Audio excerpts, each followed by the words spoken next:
प्रणाम करिए सबकार, क्योंकि आप देख रहे हैं द लॉलीपॉप। दुनिया में युवाओं का सबसे पसंदीदा नौकरी होता है सरकारी नौकरी। लोगों का कहना है कि यहाँ आराम ही आराम होता है और आराम के साथ अगर पैसा भी मिले तो कितना अच्छा होता है।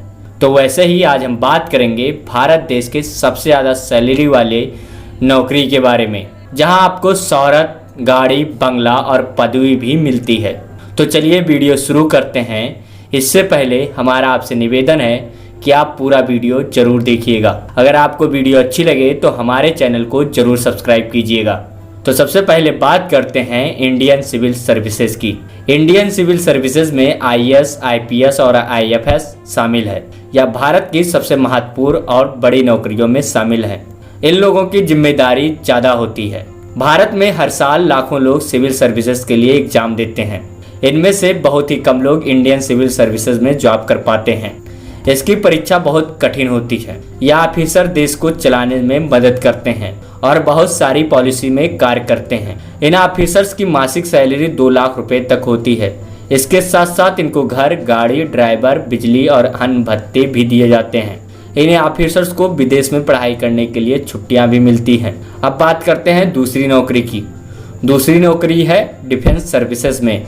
भारतीय डिफेंस सर्विसेज में आर्मी, नेवी, एयरफोर्स या तीनों को शामिल किए जाते हैं। यह जॉब बहुत ही सम्मानजनक है। डिफेंस ऑफिसर्स हमारे देश को शत्रुओं से बचाते हैं या हमारे रक्षक होते हैं। इनकी हमेशा हमें इज्जत करनी चाहिए। डिफेंस सर्विसेज के लिए अलग अलग परीक्षाएं करवाई जाती हैं, जैसे कि NDA, CDS आदि। इन ऑफिसर्स की सैलरी भी बहुत अच्छी दी जाती है। डिफेंस में 50,000 से लेकर 1 लाख तक की सैलरी होती है। यहाँ पर सैलरी मुख्य रूप से आपकी पोस्ट पर निर्भर करती है। इस प्रकार के जॉब में प्रमोशन भी बहुत ज़्यादा मिलते हैं। इसके अलावा आपको ढेर सारे अन्य भत्ते भी दिए जाते हैं। इसमें आपका समय समय पर वेतन भी बढ़ता रहता है। तीसरी नौकरी है पब्लिक सेक्टर अंडरटेकिंग में। पब्लिक सेक्टर अंडरटेकिंग में सरकार की बड़ी बड़ी कंपनियां जैसे BSEL, OSGC, IOC आदि होते हैं। इनमें काम करने के लिए आपको गेट की परीक्षा पास करनी पड़ती है। इन कंपनियों में काम करने की सबसे अच्छी बात यह है कि यहाँ पर एक शिफ्ट में काम किया जाता है। इसके लिए आपको अलग से शिफ्ट भत्ते भी दिए जाते हैं। इस प्रकार के जॉब में 1 महीने का 40,000 से लेकर 1.5 लाख तक सैलरी दी जाती है। इसके अलावा आपको यहाँ पर खाने पीने के लिए कैंटीन में सब्सिडी दी जाती है।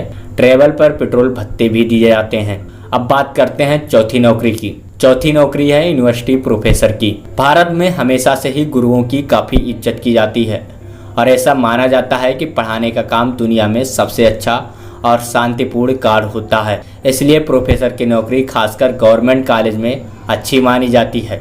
इसमें आपको भरपूर सम्मान मिलता है। प्रोफेसर की सैलरी अलग अलग चीज़ों पर डिपेंड करती है। यदि आप NIT और IIT के प्रोफेसर हैं तो आपकी सैलरी बहुत ज़्यादा होगी। यदि आपने PhD किया है तो आपकी सैलरी थोड़ी कम होगी। इन कॉलेज और यूनिवर्सिटी में पढ़ाने से आपको हर महीने 40,000 से लेकर 1,60,000 तक सैलरी मिल सकती है। इसके अलावा आपको मेडिकल या हाउस भत्ते भी मिल जाता है। अब बात करते हैं 5वीं नौकरी की, जो है बैंकिंग जॉब्स में। बैंक की जॉब भी एक आदरणीय जॉब मानी जाती है।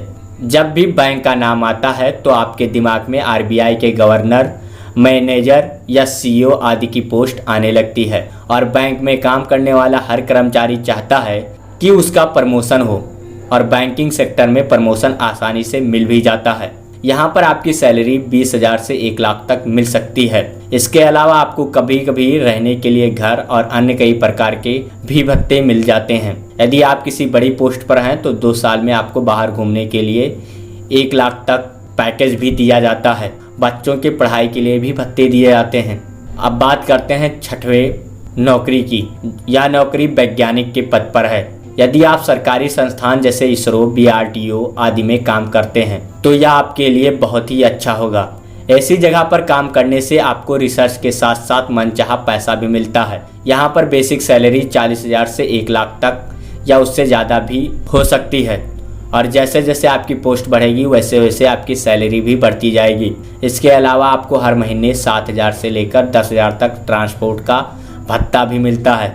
कैंटीन में फ्री का खाना भी मिलता है और रहने के लिए घर दिया जाता है और 6 महीने में बोनस भी मिलता रहता है। अब बात करते हैं 7वीं नौकरी की। यह 7वां नौकरी है assistant in ministry of external affairs की।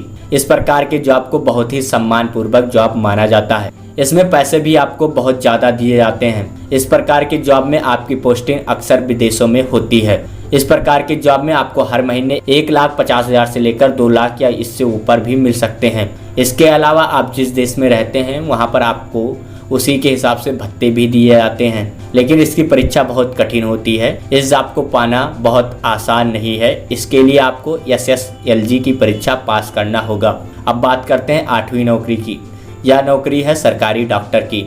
सरकारी डॉक्टर की डिमांड हमेशा से हो रही है, क्योंकि किसी भी सरकारी अस्पताल में मरीज का इलाज लगभग फ्री में हो जाता है। यहाँ पर डॉक्टर को अच्छा खासा वेतन भी मिलता है।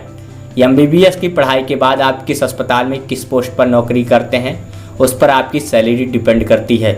आजकल सरकार गांव में अपनी पोस्टिंग करवाने वाले डॉक्टर्स को 25 से 60% वेतन ज़्यादा देती है।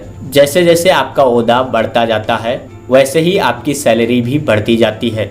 एक सरकारी सर्जन डॉक्टर को भारत में लगभग 1 लाख से लेकर 2 लाख महीना सैलरी मिल जाती है। वहीं एक सरकारी जूनियर डॉक्टर को 40,000 से लेकर 60,000 तक आराम से मिल जाता है। अब बात करते हैं 9वीं नौकरी की। यह 9वां नौकरी है इनकम टैक्स ऑफिसर के लिए। आजकल युवाओं में इनकम टैक्स ऑफिसर्स को लेकर काफ़ी क्रेज है, क्योंकि यह जहां भी जाते हैं अपनी छाप छोड़ देते हैं। इसमें आपको पैसे के साथ साथ सम्मान भी बहुत ज़्यादा मिलता है।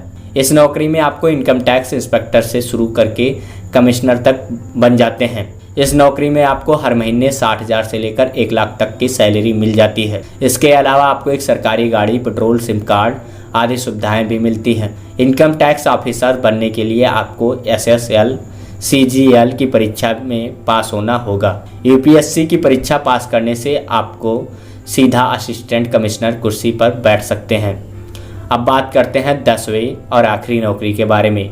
यह नौकरी है रेलवे इंजीनियर में। रेलवे इंजीनियर को भी अपने काम के लिए अच्छा खासा पैसा और मान सम्मान मिलता है। आपको जानकर हैरानी होगी कि रेलवे इंजीनियर किसी भी सरकारी इंजीनियर से ज़्यादा कमाते हैं। एक सरकारी रेलवे इंजीनियर की तनख्वाह 70,000 से 1.5 लाख तक या उससे ज़्यादा भी हो सकती है। इसके अलावा इन्हें रहने के लिए घर, ट्रेवल भत्ता और उसके अलावा भी बहुत सारे भत्ते दिए जाते हैं। यह थी कुछ जानकारियाँ जो सरकारी नौकरियों से जुड़ी हुई हैं। भारत की सबसे नंबर 1 सरकारी नौकरियां इन्हीं में से एक मानी जाती हैं, जहां आपको सबसे ज़्यादा सैलरी मिलती है। अगर आपको हमारी वीडियो अच्छी लगी हो तो वीडियो को लाइक करें और इस वीडियो को उन लोगों को सबसे ज़्यादा शेयर करें जो सरकारी नौकरी की तैयारी करते हैं। मिलते हैं नेक्स्ट वीडियो में, तब तक के लिए नमस्कार।